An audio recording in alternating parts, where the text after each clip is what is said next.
Attack on Titan. कहानी की शुरुआत में दिखाया जाता है कि धरती पर बड़े बड़े टाइटन्स ने हमला किया, जिस वजह से धरती की लगभग पूरी आबादी खत्म हो गई। जो बचे हुए इंसान होते हैं वो अपने आप को बचाने के लिए ऊंची ऊंची दीवारें खड़ी कर देते हैं ताकि टाइटन्स दीवार के दूसरी तरफ ना आ पाए, और इसी तरह से कई साल बीत जाते हैं।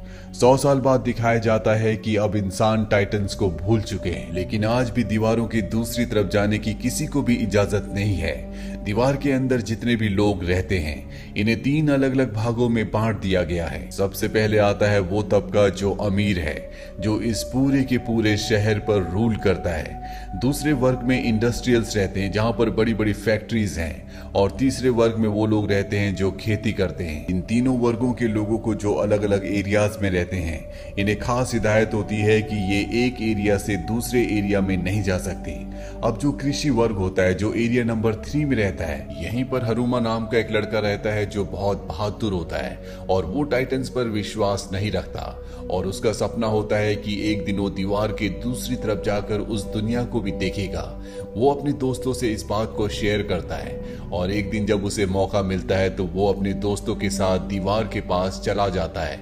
यहाँ पर हमेशा आर्मी का पहरा रहता है, इसीलिए सोल्जर्स इन सब को पकड़ लेते हैं, और इससे पहले कि वो इन सब को मारते यहाँ पर आर्मी का कैप्टन आ जाता है जो हरुमा को पहले से जानता है। वो कहता है कि तुम्हें यहाँ पर नहीं आना चाहिए था, तुम यहाँ से चले जाओ और कभी दीवार के पास मत आना।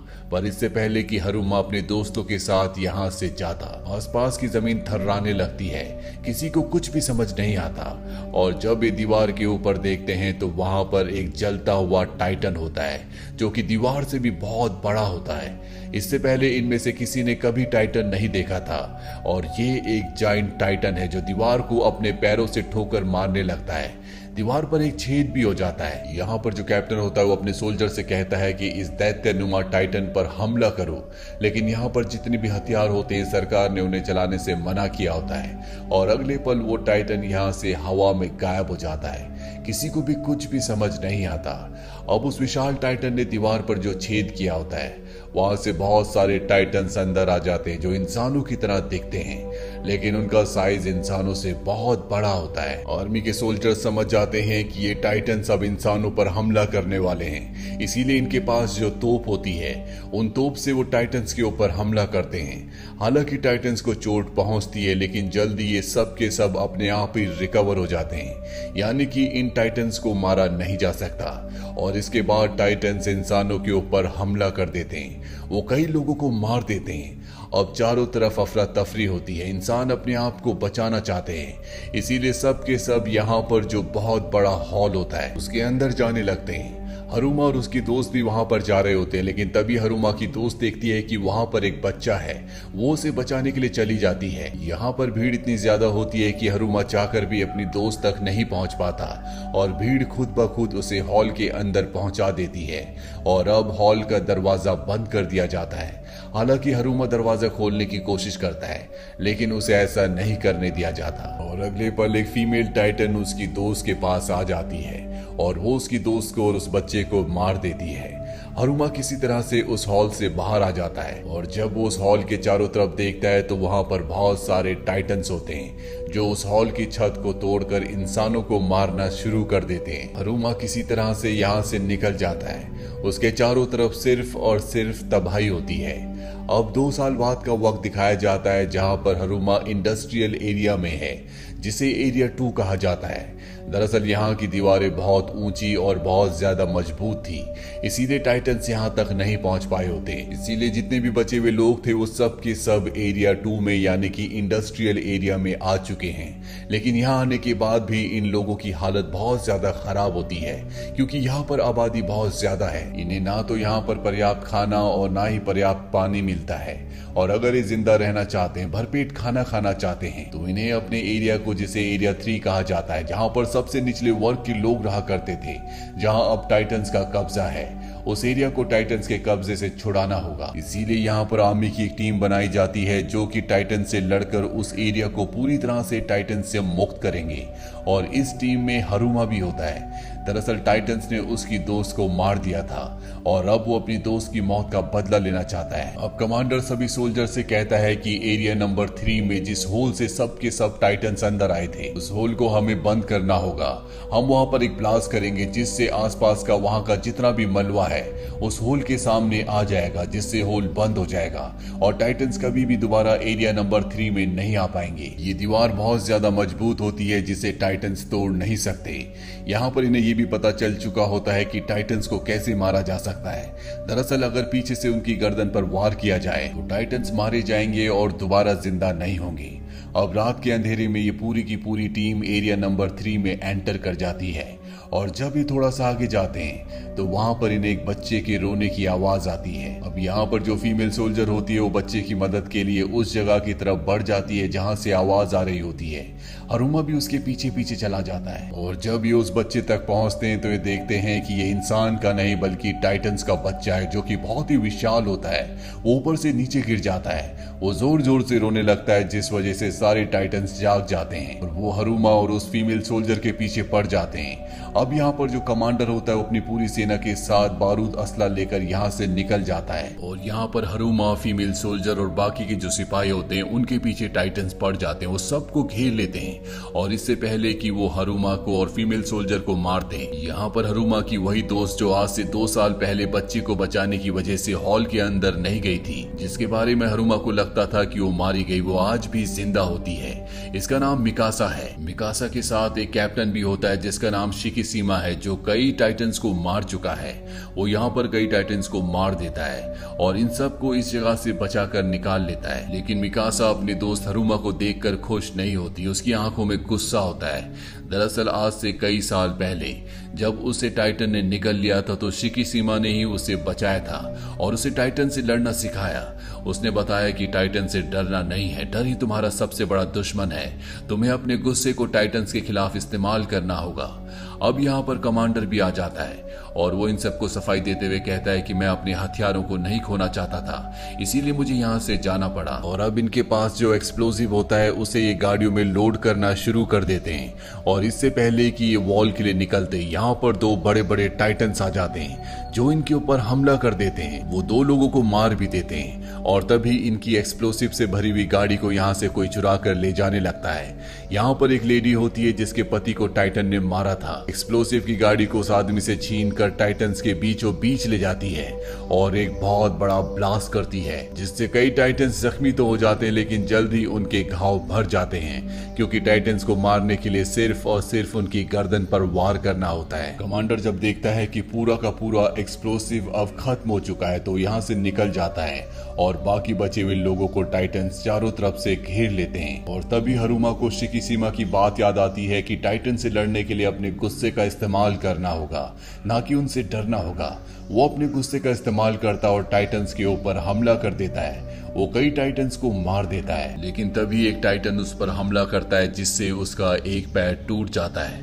वहीं दूसरी तरफ उसके दोस्त को टाइटन पकड़ लेता और अपने मुंह के अंदर डाल लेता है, पर इससे पहले कि टाइटन उसे निगलता हरुमा अपने पैर कट जाने के बाद भी उठता है और वो टाइटन के ऊपर हमला करता है। वो किसी तरह से अपने दोस्त तक पहुंच जाता है जिसे टाइटन निगलने वाला होता है। वो अपने दोस्त को टाइटन के मुंह से निकाल लेता है लेकिन अब उसने अपना एक हाथ भी खो दिया है और टाइटन उसे निगल जाता है। कुछ ही सेकंड्स के बाद वो पाता है कि वो टाइटन के पेट के अंदर है। वहीं बाहर हरुमा की दोस्त मिकासा होती है। जब वो देखती है कि टाइटन ने उसके दोस्त हरुमा को निगल लिया है तो वो उसी टाइटन के ऊपर हमला कर देती है, लेकिन जिस फ्लाइंग ऑब्जेक्ट पर वो होती है वो खराब हो जाता है, वो नीचे गिर जाती है और उसके सामने वही टाइटन है जिसने हरुमा को निगला है और अब वो मिकासा को भी खत्म करने वाला है। पर इससे पहले कि वो ऐसा करता उसका पेट फट जाता और उसके अंदर से एक दूसरा टाइटन निकलता है जो बहुत ही खतरनाक होता है। पर वो इंसानों के ऊपर हमला नहीं करता बल्कि वो दूसरे टाइटन्स के ऊपर हमला कर देता है। और जब सब उसे ध्यान से देखते हैं तो ये और कोई नहीं बल्कि हरुमा होता है। हरुमा सभी टाइटन्स को मार देता है पर अब वो खुद भी कमजोर पड़कर जमीन पर गिर जाता है और तभी शिकिसीमा कहता है इसकी गर्दन के पीछे वाले हिस्से को काट काट दो। मिकासा ऐसा ही करती है, वो उसके गर्दन के पीछे वाले हिस्से को काट देती है और अगले पले देखते हैं कि वहां पर हरुमा अपने असली रूप में है। उसने अपना जो हाथ और पैर खोया था अब वो वापस आ चुका है। ऐसा लगता है मानो उसका दोबारा से जन्म हुआ है। वहीं ऊपर से शिकीशिमा सेब खाता हुआ ये सब कुछ देख रहा होता है। उसके चेहरे पर एक मुस्कुराहट होती है। उसे देखकर ये लग रहा होता है जैसे उसे सब कुछ पहले से पता था कि ये सब होने वाला है। यहाँ से कहानी फ्लैशबैक में जाती है जहाँ पर हरुमा एक छोटा बच्चा होता है। उसके पिता एक वैज्ञानिक होते हैं और वो हरुमा की बॉडी में एक वैक्सीन को इंजेक्ट करते हैं। हालांकि हरुमा की मॉम ऐसा करने से उन्हें मना करती है, पर हरुमा के पिता कहते हैं कि आने वाले वक्त में जब हरुमा बड़ा हो जाएगा तो वो इंसानियत को बचाने के लिए एक बहुत बड़ा रोल प्ले करेगा। तभी यहाँ पर कुछ गवर्नमेंट एम्प्लॉयज आ जाते हैं, यानी कि आर्मी के लोग, और ये सब के सब हरुमा को छुपा देते हैं। गवर्नमेंट को यहाँ पता चल चुका होता है कि हरुमा के पिता यहाँ पर कोई एक्सपेरिमेंट कर रहे हैं और ये वो वक्त होता है जब किसी भी तरह का वैज्ञानिक एक्सपेरिमेंट करना पूरी तरह से बैन होता है। वो हरुमा के पिता के सारे एक्सपेरिमेंट्स को जला देते हैं। उस वक्त हरुमा के पिता के साथ आर्मी के वो कैप्टन भी होते हैं जिन्होंने इस कहानी की शुरुआत में हरुमा और उसके दोस्तों को वॉल के पास बचाया था। दरअसल वो हरुमा के पिता के दोस्त थे, इसीलिए वो हरुमा को शुरू से पसंद करते थे और अब हरुमा और उसकी मॉम को यहाँ से आर्मी वाले अपने साथ ले जाते हैं। कहानी वापस प्रेजेंट में आती है जहाँ पर कमांडर ने हरुमा को बांध रखा होता है। हरुमा को खुद भी समझ नहीं आता कि कैसे वो एक टाइटन में कन्वर्ट हो गया था, लेकिन कहीं ना कहीं उसे खुशी थी क्योंकि उसने अपने साथियों की जान बचाई थी।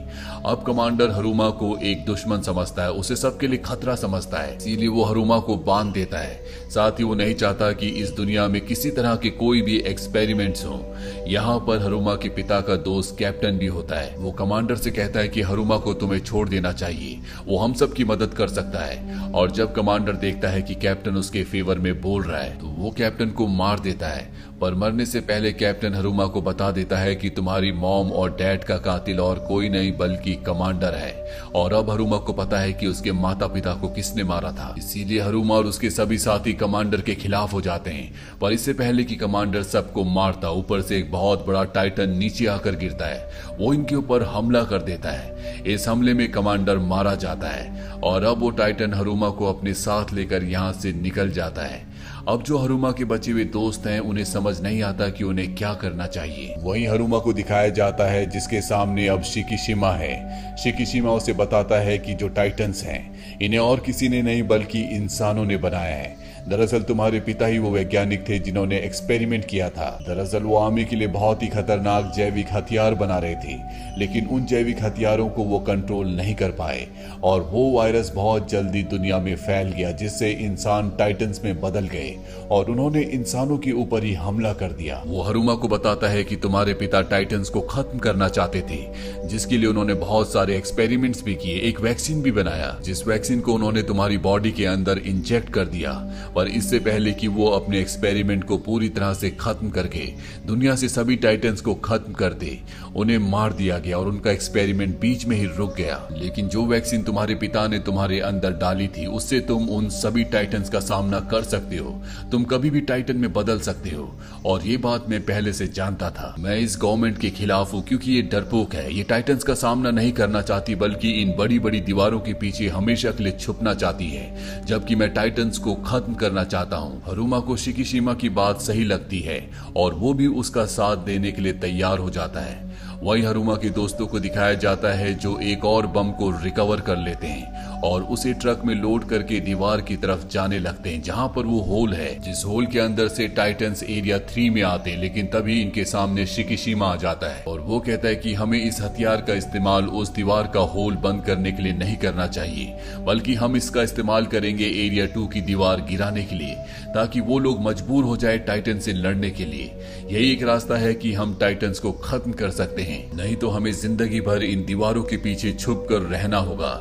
एक बार हम टाइटन्स को खत्म कर दे उसके बाद हम इस गवर्नमेंट को भी गिरा देंगे और फिर हम आजादी से अपनी मर्जी से सबके सब एक समान जिएंगे। लेकिन हरुमा को और उसके दोस्तों को ये बात बिल्कुल सही नहीं लगती क्योंकि ऐसा करने से बहुत सारे मासूम लोगों की जान चली जाएगी।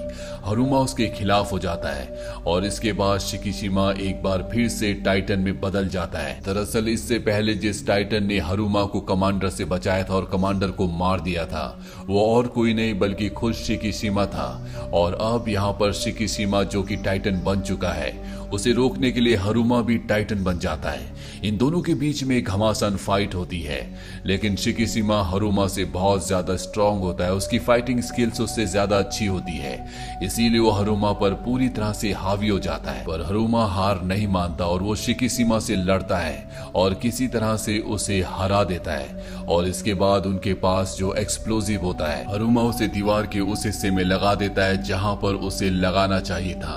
लेकिन तभी दीवार के ऊपर हम कमांडर को देखते हैं जो अभी भी जिंदा होता है। दरअसल इस कहानी की शुरुआत में दीवार के पीछे जो बहुत बड़ा जाइंट टाइटन आया था जिसने दीवार पर छेद किया था, वो और कोई नहीं बल्कि खुद कमांडर था। दरअसल कमांडर चाहता है कि हमेशा इंसान टाइटन से डर कर रहे, वो उनका खात्मा नहीं करना चाहता।